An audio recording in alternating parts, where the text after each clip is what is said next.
It's 2 a.m. You're scrolling your bank app again. Your heart races, not because you maxed out your card, but because you didn't. You tracked every dollar, skipped lunch, paid on time. And yet, your balance hasn't moved in months. You think you're being responsible. You're not.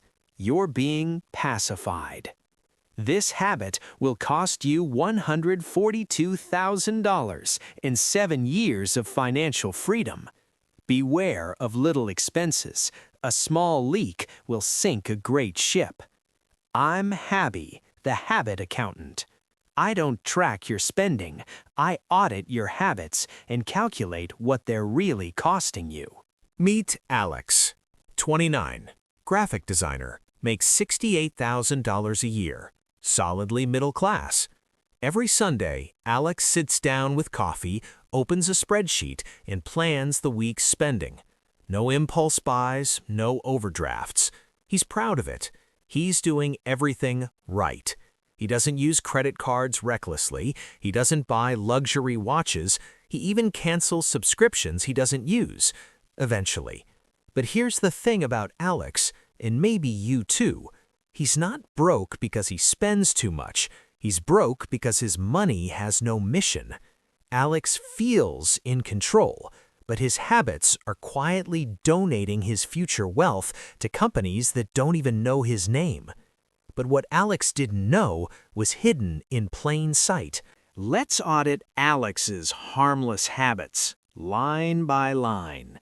$4.99 for an unused music tier. $7.99 for a meditation app he hasn't opened in 8 months. $2.99 for cloud backup that auto-renews. $12.99 for a premium news site he signed up for during an election. And $3.49 for a weekly coffee treat that feels earned. That's $32.45 every month. That's $389 a year. And over 35 years, $13,629. But now, add opportunity cost. If that $32 a month was invested at just 7%, historically conservative, it wouldn't be $13,000. It becomes $51,842. And that's before we count the bigger leak. Alex only saves $20 a month because there's nothing left. But if he redirected just half of that leakage, $16, that turns into $142,317. This is the cost of passive pacification. But this is only half the cost. The real damage isn't just in the dollars. It's in the invisible toll these habits take on your mind, your time, and your future self. Every time Alex checks his balance and sees $20 saved, he feels a quiet shame disguised as discipline. He tells himself, "I'll fix it next month." But the loop repeats, eroding his confidence, not his debt. 68% of Americans feel anxious checking their bank app, even when they did nothing wrong. He spends nearly half an hour every month managing leaks he shouldn't have to plug. That's over 5 hours a year, time that could have been spent learning to invest, building a side income, or just sleeping. And then there's opportunity avoidance. He turns down flexibility because he needs predictability. He's not poor because he lacks income. He's stuck because his money has no runway. But here's the breakthrough. You don't need more willpower. You need fewer decisions. So how do you break free without willpower? You weren't born believing you're bad with money. You learned it, maybe from a parent who hoarded coupons, maybe from a childhood where "we can't afford that" meant love was conditional. These beliefs aren't truths. They're cognitive software running in the background, taxing your bandwidth and distorting your choices. The quietly wealthy don't just change their habits, they detox their mindset. They run a scarcity audit, list every money belief, "I'll never get ahead." Rich people are selfish. Trace its origin and replace it with an evidence-based statement. "I am someone who builds quietly. My actions prove it." One veteran did this using voice memos. Every time he thought, "I can't afford to invest," he played a recording. "I can't afford not to. Future me is counting on me." His income didn't change, but his savings rate jumped from 0.2% to 4.1% in a year. Scarcity isn't a financial condition, it's a cognitive tax that steals focus, energy, and possibility. Detoxing it doesn't make you rich overnight, it makes you free enough to build. But even the clearest mind needs reinforcement, which is why identity thrives not in isolation, but in community. You don't need gurus, you need peers who see you as already capable. Most financial groups focus on numbers, net worth, and shame-based accountability. The quietly wealthy do the opposite. They form small, private circles, just 2 or 3 people, who meet quarterly to share only behaviors, not balances. This month, I canceled a $9 app and redirected it to my niece's account. I set up auto invest before payday. I said no to a shiny object investment. No judgment, no comparison, just quiet celebration of system activation. Research shows people in non-judgmental financial groups are nearly 5 times more likely to sustain habits long-term. One pod of teachers, nurses, and designers earning under $65,000 averaged a 6.8% savings rate within 18 months, nearly double the national average. Why? Because identity is contagious. When you're surrounded by people who assume you're a builder, you start believing it too. Community isn't about advice, it's about mirroring. And when you see yourself reflected as capable, you act like it. But even the strongest community can't protect you from the final myth, that more is always better. Willpower fails because it's reactive. Wealth habits succeed because they're automatic. Here's a 3-step system that fixes the leak before it happens. First, audit. Once a quarter, run a short subscription audit. Alex recovered $28 a month in 3 minutes. Second, redirect. Don't just delete the charge, redirect it. Every canceled leak becomes a wealth drip, and because it's automated, you never feel the pinch. Third, shield. Add friction to new subscriptions. You don't say no, you delay the maybe. Before, Alex was leaking money. After, that same money quietly built wealth. But the real wealth habit starts even before debt is gone. Pay yourself first, even in debt. Wealth isn't an event, it's a cadence. People who succeed long-term don't rely on motivation or marathon budgeting sessions. They establish a quiet rhythm of recurring low-effort actions that compound over time. Daily, no decisions, everything runs on autopilot. Weekly, a 5-minute cash flow pulse check to ensure systems are flowing. Quarterly, a leak audit plus legacy top-up where they cancel one unused service and redirect that amount to a custodial account or investment. Annually, an identity review, asking, "Am I still the kind of person who builds quietly?" A musician treated her finances like a composition, assigning tempo to each action. She auto-invested $31 a month, not because she had extra, but because she designed it to happen before spending. In 10 years, that became $52,000. But more importantly, she never felt anxious about money. Rituals don't constrain freedom, they create containers for it.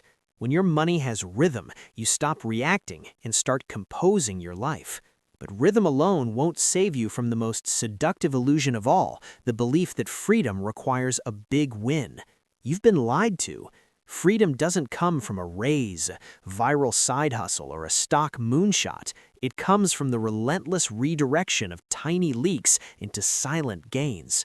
The brain is wired to overvalue rare, dramatic wins and undervalue consistent small actions, a bias called the lottery illusion.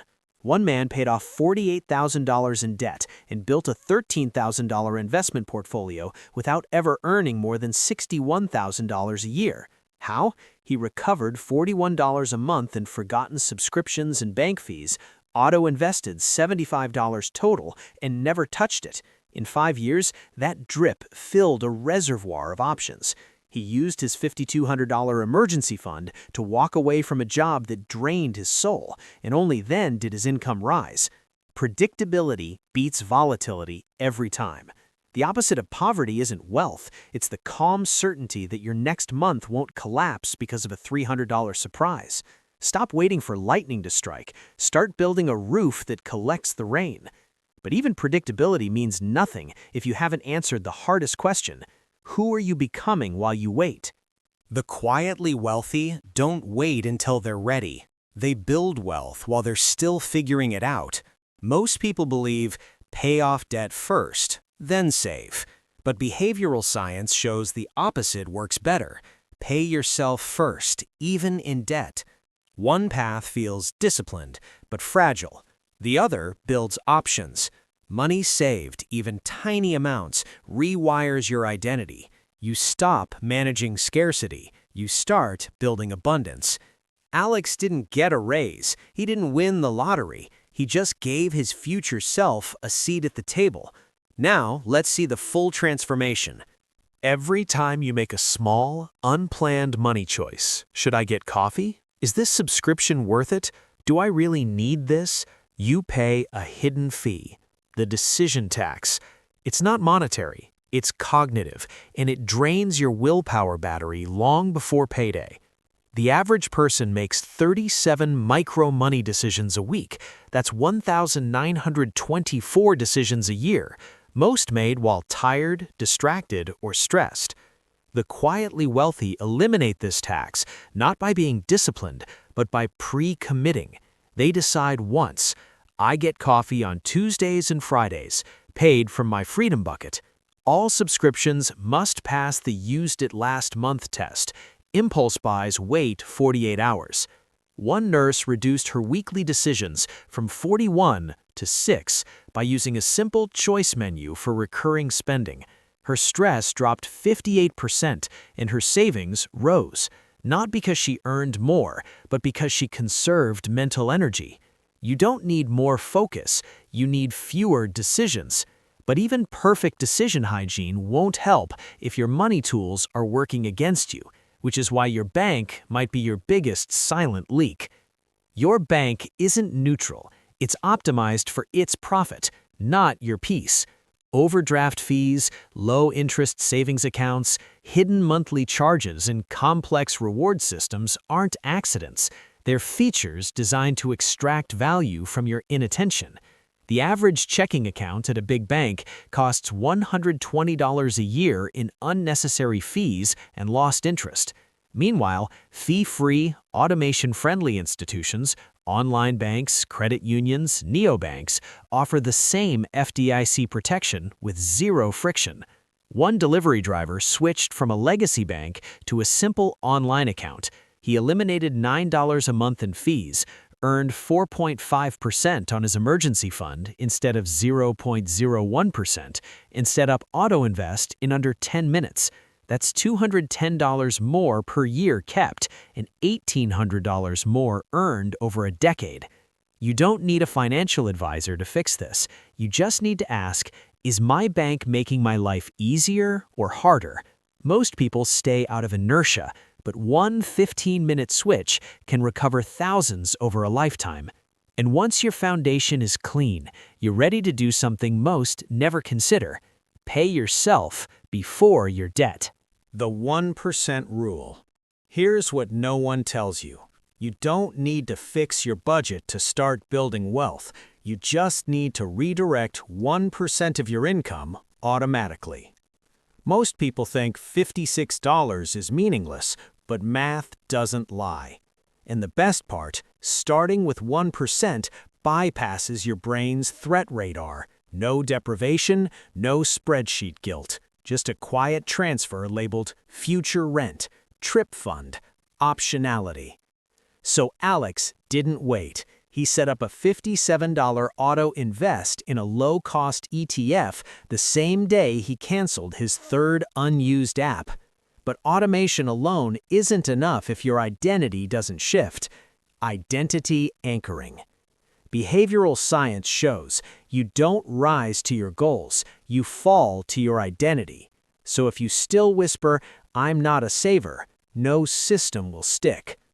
Wealth is the accumulation of invisible decisions no one sees. The fix? Anchor your actions to a new self-story. Instead of, "I should save more," say, "I'm the kind of person who pays my future self first." You don't need motivation, you need proof that you're already becoming who you want to be. And now, let's see what that identity shift made possible. Wealth isn't accumulation, it's alignment with enough.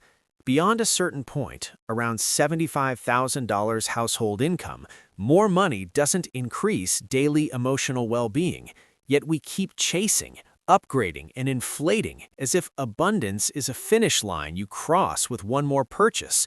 The quietly wealthy reject this. They define enough not by culture, but by values. One former hedge fund analyst now lives on $45,000 a year. She caps her freedom spending at $1,800 a month. Everything above that, auto-invests. She works 30 hours a week, volunteers at an animal shelter, and sleeps deeply. Her net worth? $320,000 at age 41. She didn't downsize out of failure. She optimized for peace. Enough isn't a number. It's the point where your resources fully support your soul's priorities, and nothing more. When you anchor to enough, you stop leaking energy on comparison and start investing it in meaning. But enough isn't a destination, it's a practice you refine for life, which brings us to the final truth. This isn't a fix, it's a lifelong rhythm. At 42, Alex sits with his teenage daughter as she runs her first subscription audit. She finds a $4.99 app she hasn't opened in months, cancels it, and sets up a $5 auto-invest in a custodial account she's opened for her future child. The interface is familiar, same as the one Alex used 13 years ago. But now, it's not about fear, it's about stewardship. This is the lifelong audit, a 5-phase cycle that evolves with you. Awareness, spotting the leak. Activation, automating the fix. Integration, it becomes invisible. Expansion, you apply it to legacy, community, and values. Transmission, you teach the next generation. Habits that are taught become cultural DNA. You're not just changing your finances, you're interrupting generational patterns of anxiety and reactivity. You're replacing them with calm, systems, and quiet confidence. So this is your invitation, not to do more, but to begin. Audit one leak, redirect $1, say one sentence, "I'm the kind of person who builds quietly." Because wealth was never about the money, it was always about the peace you create and the freedom you pass on. The default trap. Your financial life isn't failing because you're lazy. It's failing because you inherited someone else's defaults. Companies optimize for their retention. You must optimize for your freedom. You don't need better willpower. You need better starting conditions. The anti-budget. Budgets fail because they're built on restriction. The quietly wealthy use an anti-budget, a system that assumes leakage and protects growth first. But here's the twist. Growth is funded before freedom, not after. Because if growth is what's left, it's always zero. But if it's the first bill you pay, your brain adapts to the new normal. This isn't a budget, it's a wealth pipeline. The 5-minute legacy audit. We measure wealth in dollars, but your descendants will measure it in options. You don't need a will to leave a legacy, you just need one automated transfer that outlives you. You wouldn't run a country without laws. Don't run your finances without a constitution. A money constitution is a one-page set of non-negotiable principles that guide every financial decision without you having to think.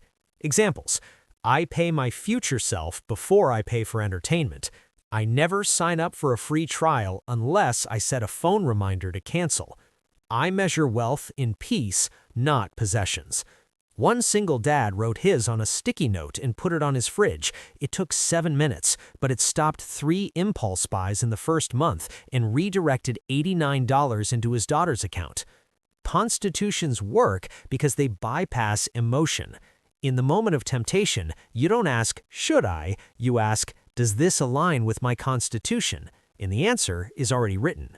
You don't need complex rules. You just need a few clear lines that reflect who you are and who you're becoming. But even the best constitution needs one final element, a way to celebrate the quiet wins. You'll never get a trophy for canceling a $4.99 app. No one will clap when your auto invest runs silently at 2 a.m.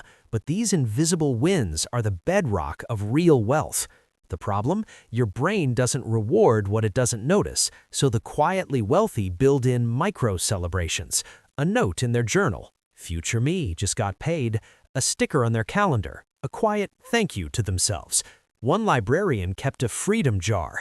Every time she recovered a leak, she added a marble. When it filled, she took a day off. It wasn't about the jar, it was about making the invisible visible. Neuroscience confirms celebrating small wins releases dopamine, which reinforces the habit loop. You don't need grand rewards, you just need to acknowledge your own consistency. Because over time, those invisible actions compound, not just in dollars, but in self-trust. And self-trust is the quiet currency that buys true freedom. I'm Habby, and I'll see you in the next audit.